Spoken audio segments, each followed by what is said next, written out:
Setelah itu nanti ada diskusi dan tanya jawab. Untuk ini mohon izin Tuan Guru, kami persilakan dengan hormat. Nah, kepada Tuan Guru untuk menyampaikan topik makalah yang sudah ditetapkan panitia.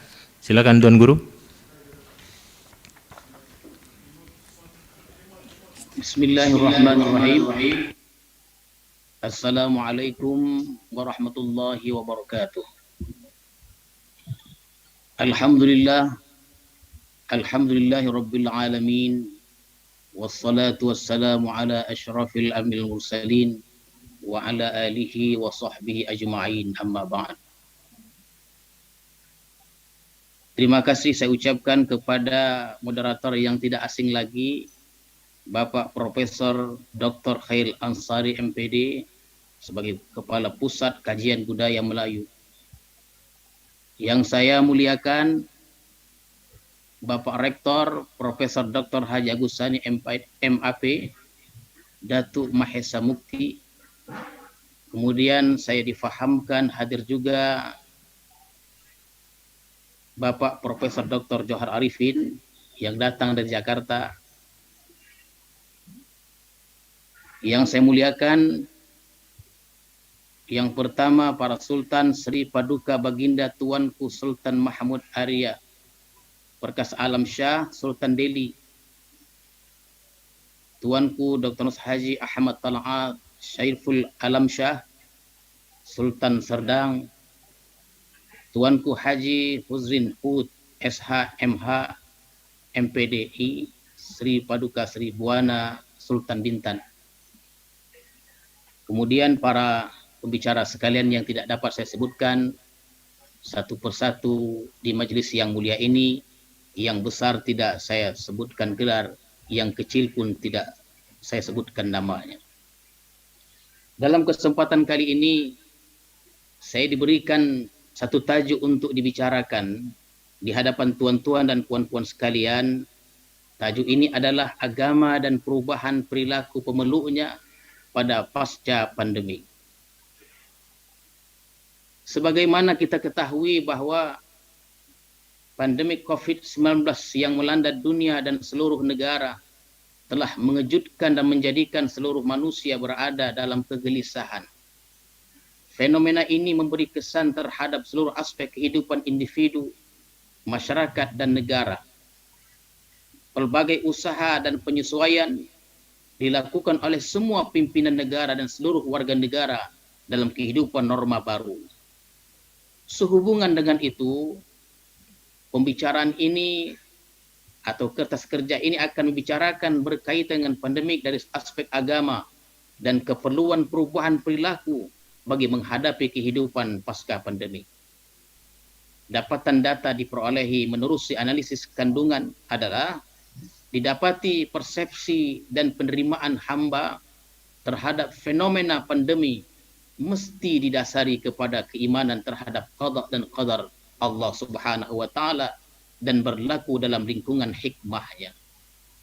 Perubahan-perubahan perilaku bagi menghadapi tantangan pasca pandemi, yaitu pengukuhan institusi keluarga, pemantapan hubungan vertikal dan horizontal, penyuburan fisikal dan spiritual diri, jalinan sokongan sosial, pengamalan doa dan zikir, komunikasi berkesan, tawakal kepada Allah Subhanahu wa taala, sabar dan melaksanakan sembahyang serta mengutamakan kebersihan.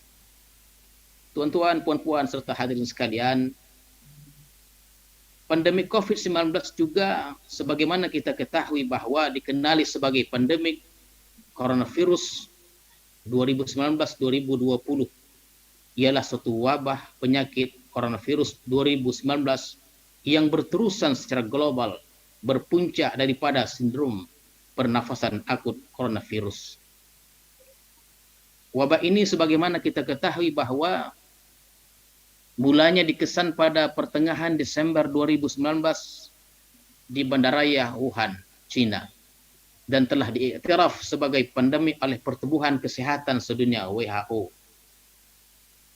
Kemudian fenomena wabah COVID-19 ini semakin meruncing di dunia dan kesan penularannya turut dialami di Indonesia sehingga menimbulkan berbagai keresahan dalam kalangan masyarakat dan kewaspadaan di pihak kerajaan atau negara Indonesia. Penularan wabak COVID-19 ini meletakkan semua negara di dunia berhadapan dengan cabaran kritikal, serta penularannya memberi impak terhadap nyawa individu dan survival negara.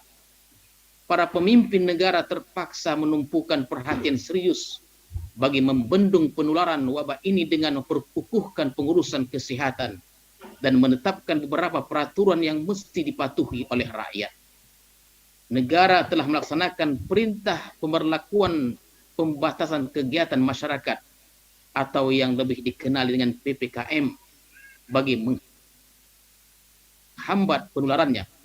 Dampak pelaksanaan PPKM ini memberi kesan terhadap individu, rumah tangga, bahkan semua lapisan sampai peringkat dunia. Tidak memandang suku, tidak memandang agama ataupun strata sosial. Implikasi penetapan PPKM turut menjangkau kepada berbagai sektor yang lain seperti pendidikan, ekonomi, perkhidmatan, dan proses pengajaran dan pembelajaran. Fenomena ini adalah situasi baru yang tidak pernah berlaku dalam tempoh seabad yang lalu, yaitu apabila norma dan budaya masyarakat mengalami perubahan yang drastis terhadap perlu diadaptasi dalam waktu tempoh yang singkat. Tuan-tuan dan puan-puan sekalian, sungguh pun pemberlakuan pembatasan kegiatan masyarakat PPKM dilaksanakan, kebanyakan operasi dan aktiviti dalam kehidupan seharian manusia diteruskan dalam norma baru berdasarkan prosedur yang telah ditetapkan. Wabah COVID-19 telah melahirkan perasaan seperti takut, cemas, bimbang, dan tertekan yang dapat stres. Itu satu perubahan yang berlaku kepada diri seseorang yang sama ada ke atas fisikal atau mental yang disebabkan oleh sesuatu tekanan atau paksaan. Tentang gangguan kesehatan, tuan-tuan dan puan-puan sekalian, kajian mendapati bahwa wabah COVID-19 ini memberi kesan terhadap aspek kesehatan mental. Keadaan ini memberi pengaruh terhadap cara pemikiran, tingkah laku, aktiviti harian, dan kefungsian hidup seseorang individu. Tekanan boleh mengakibatkan seseorang individu itu mempunyai pandangan terhadap diri sendiri, orang lain ataupun persekitaran mereka. Kemurungan, kegelisahan, kegagalan memberikan tumpuan, kesukaran untuk tidur, tidak selera makan, tidak berminat untuk melakukan aktiviti biasa yang sering dilakukan, dan dalam keadaan yang paling ekstrim sekali ialah keinginan membunuh diri adalah merupakan antara akibat dari tekanan tersebut. Pandemi COVID-19 yang berlaku hendaklah difahami berdasarkan perspektif agama. Berikut adalah dua sudut pandang yang boleh diutarakan disampaikan kepada tuan-tuan dan puan-puan sekalian. Berlaku COVID ini, wabah ini berlaku dengan kuasa Allah Subhanahu wa taala. Setiap kejadian serta peristiwa yang berlaku merupakan aturan dan ketentuan Allah. Fenomena pandemik yang berlaku dalam dunia dan negara pada hari ini adalah salah satu fenomena yang terjadi dengan kuasa Allah Subhanahu wa taala. Tentu kita tahu bahwa hal ini mempunyai hikmah di luar pengetahuan manusia. Keimanan, keyakinan yang tidak berpengaruh terhadap Allah menjadikan manusia rida menerima ketetapan dalam qada Allah Subhanahu wa taala. Ini disebabkan manusia tidak mampu menjangkau hikmah di sebalik sesuatu peristiwa atau kejadian yang berlaku karena terbatas pemikiran serta pengetahuan manusia itu sendiri. Dan setiap hamba mesti memiliki perasaan dan keyakinan sangkaan yang baik kepada Allah Subhanahu wa taala. Mengenai perubahan perilaku mendepani pasca pandemik ini, tantangan kehidupan seharian akibat pandemi COVID-19 perlu diurus sebaiknya, menerusi perubahan perilaku bagi menghindari berlakunya kesan-kesan negatif terhadap diri, antaranya kemurungan dan gangguan jiwa khususnya dan masyarakat umumnya. Berikut, tuan-tuan dan puan-puan sekalian, adalah antara cara mengurus tantangan pandemik menerusi beberapa perubahan perilaku bagi mendepani pasca pandemik. Di antaranya, yang pertama, pengukuhan institusi keluarga. Institusi keluarga berperanan penting membantu setiap individu keluarga dalam segala aspek. Kestabilan institusi keluarga penting dalam menjamin kesejahteraan setiap anggota keluarga. Sebaliknya, kepincangan yang berlaku dalam institusi keluarga boleh menyumbang berlakunya tekanan yang mengakibatkan berlakunya gejala seperti membunuh diri, pergaduhan, perceraian, penagihan dadah, dan lain-lainnya. Kemudian, pemantapan hubungan vertikal dan horizontal. Sarjana Islam mengemukakan bahwa segala permasalahan jiwa seperti tekanan atau stres berpunca daripada kualiti hubungan seseorang individu dengan Tuhannya dan sesama manusia. Stres boleh diatasi dengan memperbaiki hubungan dengan Tuhan, di samping menjaga hubungan baik sesama manusia. Mengurus tekanan boleh dilaksanakan menerusi aktiviti yang diprogramkan dalam dua dimensi hubungan akrab secara vertikal dan horizontal. Dimensi hubungan vertikal ialah hubungan dengan Allah, manakala dimensi hubungan horizontal ialah hubungan sesama manusia dan hubungan dengan alam sekeliling atau persekitaran yang melingkungi kehidupan seharian manusia. Akrab bermaksud keadaan hubungan erat, sangat mesra dan rapat, atau kukuh meskipun menghadapi masalah dari masa ke semasa. Hubungan vertikal dan horizontal yang akrab ini menjadikan setiap individu berada dalam keadaan stabil mental dan fisikal. Kemudian pembangunan spiritual dan fisikal secara seimbang. Manusia perlu memiliki kekuatan diri untuk mendepani cabaran pasca pandemi, menerusi pembangunan yang seimbang. Pembangunan diri berasaskan perspektif Islam, merangkumi pembangunan aspek fisikal dan spiritual. Kemudian jalinan sokongan sosial yang kukuh, artinya usaha menjalinkan hubungan sosial merupakan fitrah manusia. Manusia memerlukan nasihat, bimbingan, serta dorongan motivasi daripada orang lain dalam kehidupan ini. Seterusnya adalah pengamalan doa dan zikir. Usaha bagi mendepani cabaran pasca pandemi COVID-19 berupaya dihadapi menerusi pengamalan doa dan zikir secara istiqamah. Kedua amalan ini sangat efektif untuk mengurus kerumitan yang dihadapi terutama dalam kehidupan pasca pandemi, karena Allah berfirman, ala bizikrillah tatmainnul qulub. Ketahuilah dengan zikrullah itu tenang, tentramlah hati manusia. Tentunya ayat ini menjelaskan kepada kita bahwa zikrullah atau mengingati Allah menjadikan hati tenang.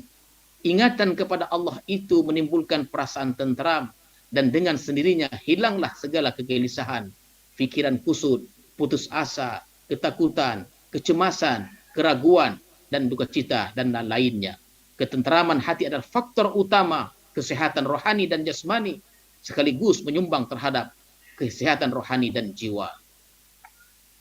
Kemudian komunikasi berkesan. Komunikasi berkesan penting diaplikasi bagi membantu individu untuk mendepani secara segala cabaran dan tekanan kehidupan pasca pandemi. Manusia secara fitrah perlu berkomunikasi dan berinteraksi terutama ketika berada dalam keadaan tertekan. Apabila komunikasi dilakukan, keadaan tekanan yang dialami berangsur menjadi tenang. Komunikasi yang berkualiti adalah komunikasi yang berkesan, terutama melibatkan dua pihak, yaitu merujuk kepada gaya komunikasi dua hala. Seterusnya adalah tawakal kepada Allah. Setiap tawakal yang dimiliki oleh seorang individu melahirkan jiwa yang kuat. Keyakinan bahwa kehendak Allah Subhanahu wa taala senantiasa memberi bantuan dan petunjuk terhadap semua tingkah lakunya. Ia juga menyumbang kepada sifat daya tahan yang tinggi dalam menghadapi cabaran hidup dalam kehidupan. Kemudian sabar dan melaksanakan sembahyang. Cabaran yang dilalui implikasi pandemi yang melanda perlu ditangani dengan sabar karena ianya merupakan sebahagian kecil daripada ujian dari Allah Subhanahu wa taala. Cabaran dan kerumitan yang dihadapi khususnya dalam kehidupan pasca pandemi ini merupakan sebahagian daripada ujian Allah terhadap para hamba yang dikasihi. Kemudian, tuan-tuan dan puan-puan sekalian, mengutamakan penjagaan kebersihan. Setiap orang wajib mengutamakan kebersihan dalam kehidupan. Keprihatinan Islam terhadap aspek kebersihan boleh dilihat menerusi penekanan terhadap amalan mandi, berwudu, membersihkan diri daripada hadas, najis dan seumpamanya. Itulah di antara yang dapat dibuat dalam menghadapi ujian dari Allah Subhanahu wa taala ini. Sebagai kesimpulan dari pembentangan saya pada pagi hari ini adalah agama Islam memberikan beberapa panduan untuk mendepani cabaran pasca pandemi kepada seluruh umatnya. Panduan berkaitan boleh dilihat dari aspek persepsi dan penerimaan hamba kepada pelaksanaan qada Allah Subhanahu wa taala yang diasaskan daripada keimanan yang jitu terhadap kuasa dan kehendak Allah yang mengatasi segala-galanya. Implikasi menyadari segala yang berlaku adalah dalam lingkungan hikmah Allah. Seseorang hamba perlu berusaha melakukan perubahan-perubahan perilaku bagi mendepani cabaran pasca pandemi. Keyakinan tawakal yang tinggi penting diterapkan dalam diri setiap umat tanpa mengabaikan usaha ikhtiar yang mesti dilakukan sebagaimana dibincangkan dalam kertas kerja yang singkat ini. Tuan-tuan dan puan-puan sekalian dan Bapak Moderator, ini saja yang dapat saya sampaikan. Mudah-mudahan ada manfaatnya. Segala khilaf dan salah saya hapuskan berjuta maaf. Akhirul kalam. Assalamualaikum warahmatullahi wabarakatuh.